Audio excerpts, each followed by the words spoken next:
and it's insulting to the lone woman candidate amongst all these other candidates, and it is going to lose, if you're former President Trump, it's going to lose you support amongst women. It is going to lose President Trump's support amongst independents. And if Nikki Haley wants to, she can make this a campaign issue. And if you're wanting the nomination, or later on you want to win if you get it, and then want to win the general election, you do not want to give your opponents that kind of ammunition. And if I was a smart Democrat, and there probably are some, okay, they're going to say, this is what Donald Trump thinks about women. You already have him in a deposition saying something terrible about women around celebrity men. Now you've got him insulting the lone woman in the race and calling her bird brain, which is like calling her a moron or an idiot. I don't know why President Trump continues to do. Some people will criticize us for making these points and saying, oh, you're upset by mean tweets. No, I'm not upset by mean tweets. I grew up in an Italian household. I was insulted constantly. And here I am, intact, okay? I'm saying it's not politically smart. And there's a difference. Yeah. All right. I've been on the show for a few days. What does bird brain mean in Canada, Fred? Like it does in Massachusetts and New Hampshire. It's a little light as far as your... I guess I was a little surprised, too.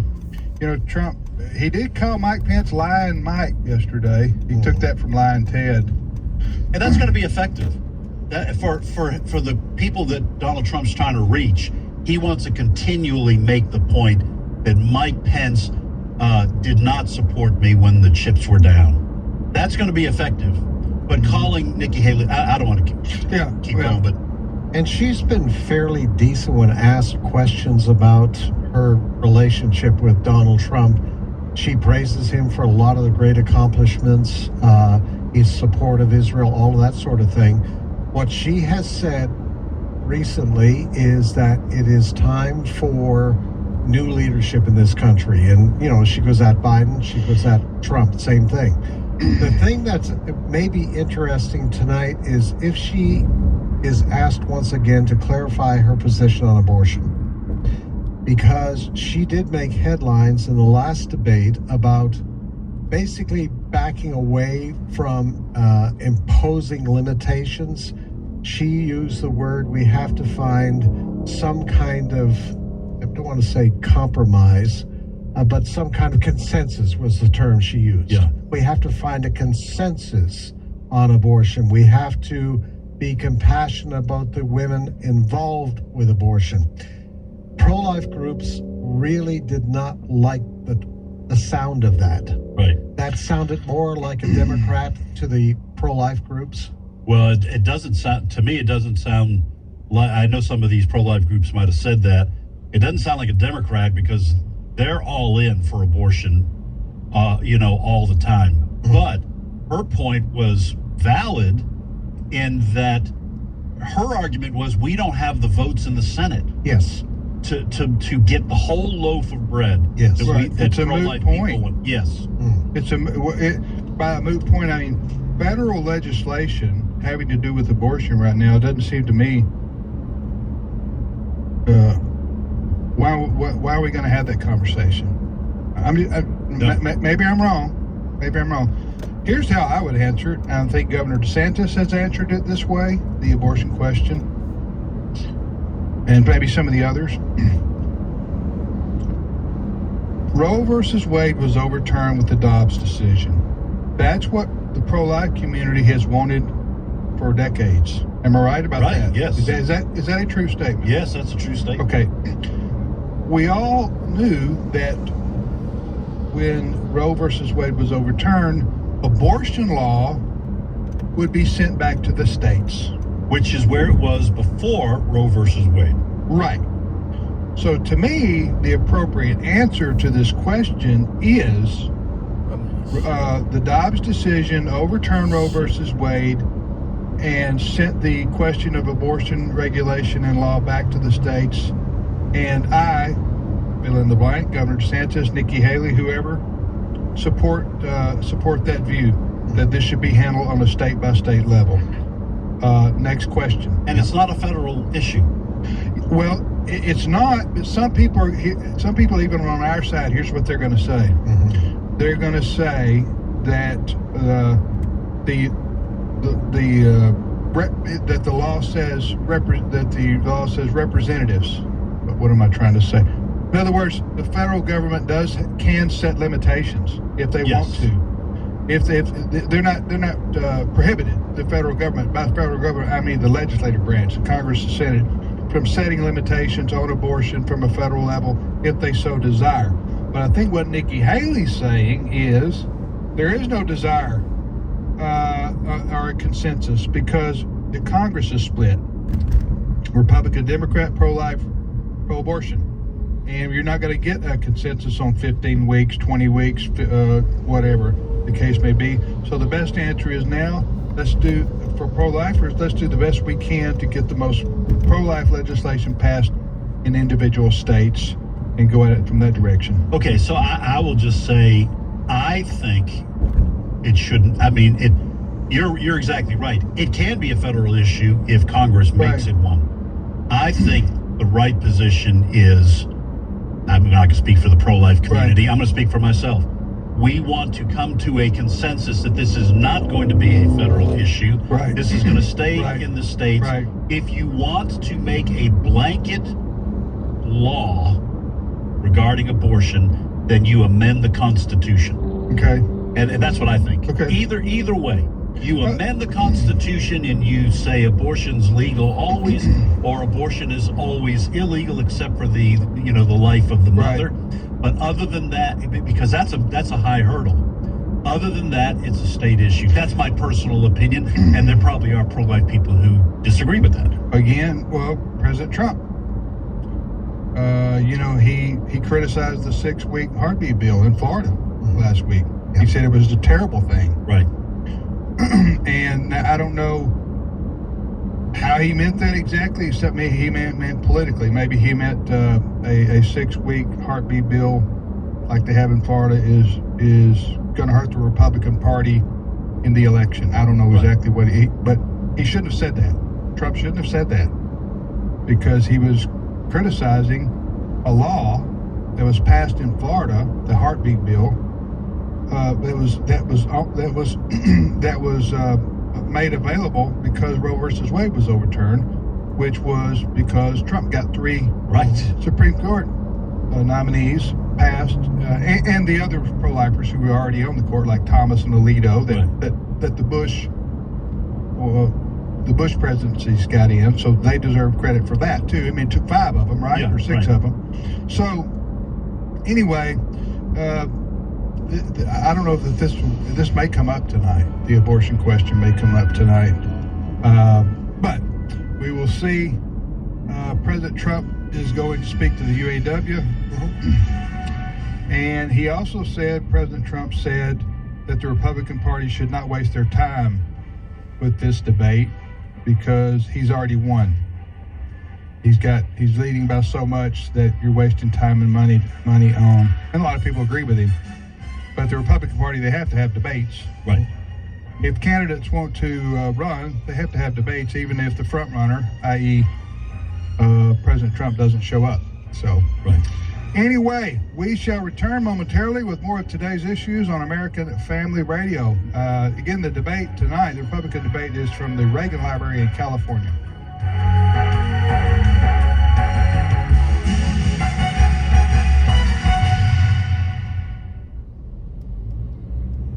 It's my turn.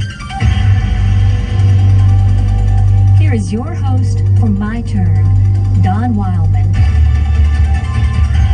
Let me tell you the story of 2 men by the name of John Anybody and Jim Somebody.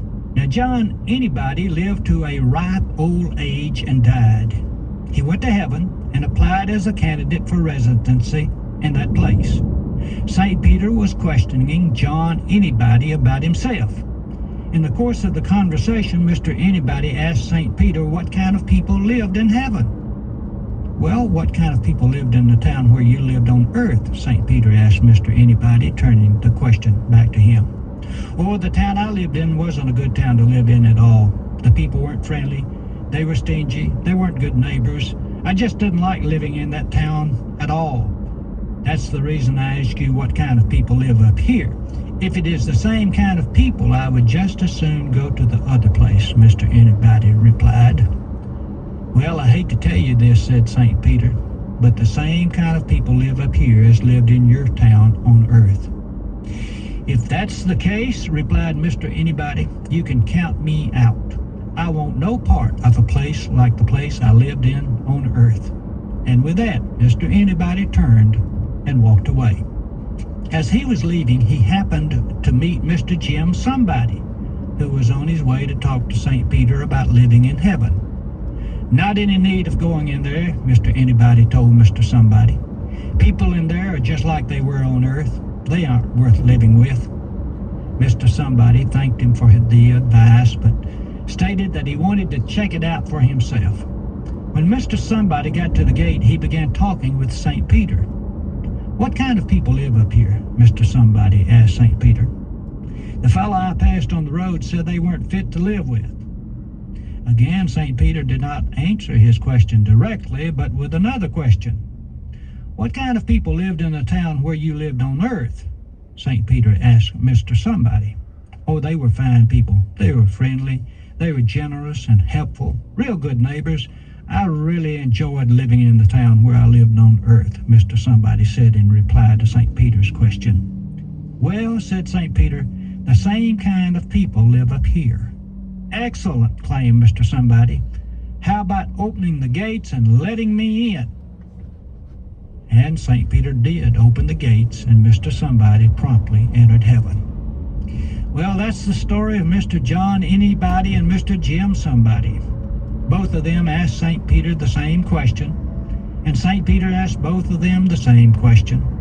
But St. Peter received two completely different answers from the two men. Mr. Somebody went to heaven, and Mr. Anybody went to, well, Mr. Anybody just didn't go to heaven, but it was of his own free choice that he did not go to heaven. I nearly forgot to tell you, Mr. Anybody and Mr. Somebody lived in the same town, anywhere, earth.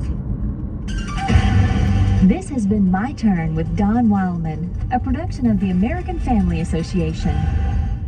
The Lord is good, a stronghold in the day of trouble, and he knows those who take refuge in him.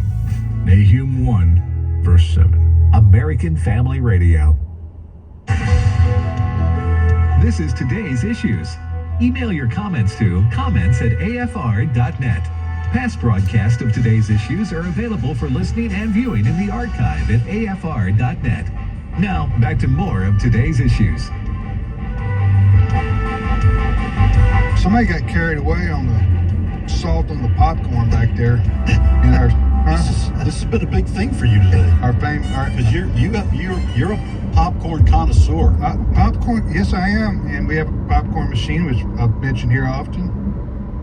And people come by here to get pictures taken with me in front of the popcorn machine. Well, yeah, because you mentioned it on the and that is and that's we want to thank Lawndale Presbyterian Church. They let us use it all year long except on Reformation Day. And then they come back and take it away from us for 3 days, and we're upset. Yeah. Well, don't give us something and then come to try to take it back. You know what I'm saying? No, they're very nice to let us use it during the. I'm just saying, they're making some new popcorn back there because somebody this morning got carried away. Either spilled the salt or something. But you want me to find out who did that, Tim? I think we need some kind of committee to investigate this. We can mete out some punishment. Something, they have to clean bathrooms or something. I don't even know if it was intentional. If it's sabotage, they're trying to sabotage. You spike your sodium, people can, your heart starts palpitating, I think, for a lot of people. All right, Trivia Friday will be Friday, right, Ed? Yes, that's coming up in 2 days. 2 days, but until then, we're serious. We're serious. We're serious as a sodium-induced Heart attack. palpitation. All right, so tell folks how they can send us an email or communicate with us if they want to. It needs to be encouraging. Yes, it does need to be encouraging, and you can send such Bunch an of bird email. brains. Was that encouraging? That was not. That's exactly the kind of thing we don't want people to send. The comments at afr.net. Comments at afr.net. We do like constructive. If it's criticism, it needs Yes. to be constructive. How can we do better? Right, dear but Ed. But don't send something insulting. Right. Don't call us bird brains, Right. which right. is Right. pretty It's high on. It's hurtful. It is hurtful. Yeah. All right. So there you go, ladies and gentlemen. Appreciate everybody who listens to this program. Fred Jackson. Fred, what's our next story? All right. While the Republican debate is on tonight, Uh-huh. it's possible that the current president, Joe Biden, may be sitting at home, maybe watching the debate, Some ice cream. Eating pudding. but also going over some old wire transfers.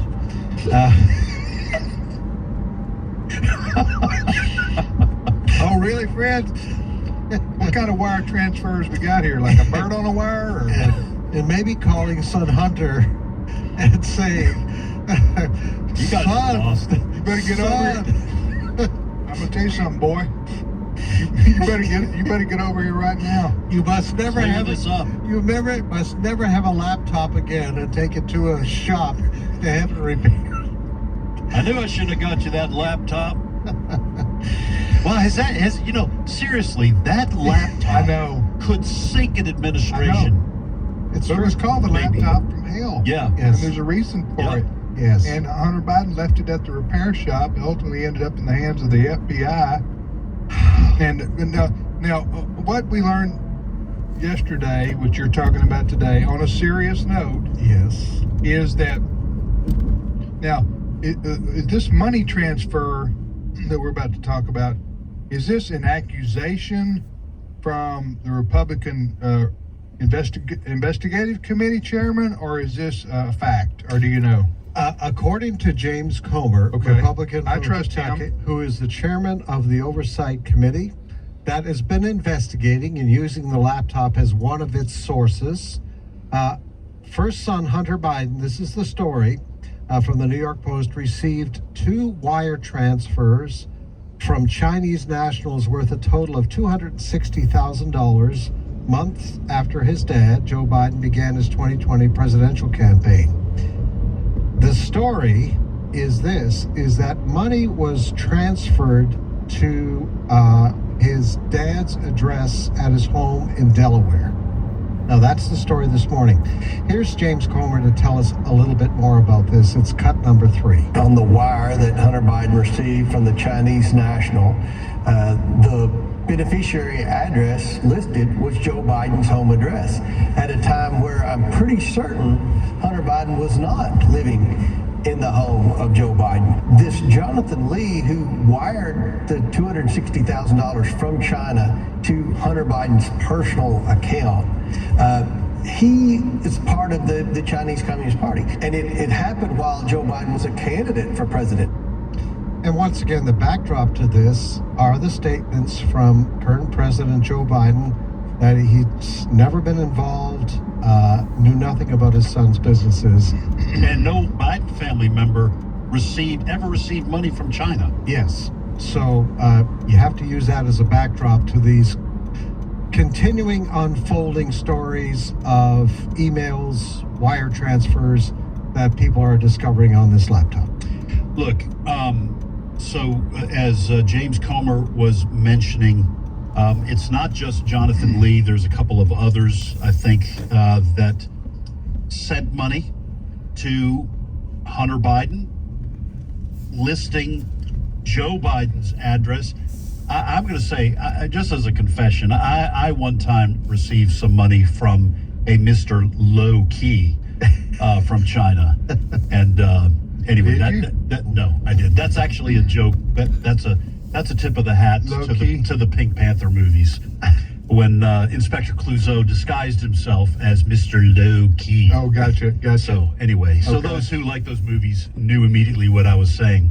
Now, the problem for Comer and for the Republicans is there is still a distance it is. I think it is closing. There is a distance between what Hunter Biden does and being able to tie it to